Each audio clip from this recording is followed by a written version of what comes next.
చోటు చేసుకుంది.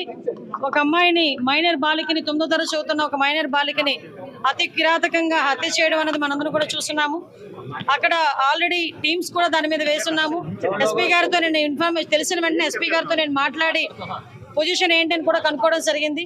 విషయం ఏంటంటే ఏదైతే ఒక అమ్మాయి ఇంతకు ముందు ఆ అమ్మాయిని ఇబ్బంది పెట్టి పోక్సో చట్టం ద్వారా అబ్బాయి జైలుకి కూడా వెళ్ళాడు. మొన్న రిమాండ్ కూడా పంపించారు.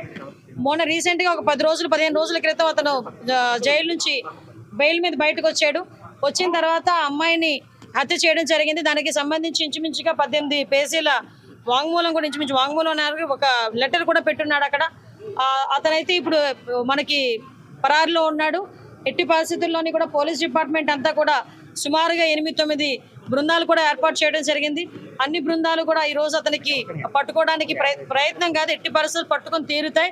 ఎందుకంటే ఎవరు చట్టం ముందు ఎవరు కూడా తప్పించుకునే పరిస్థితి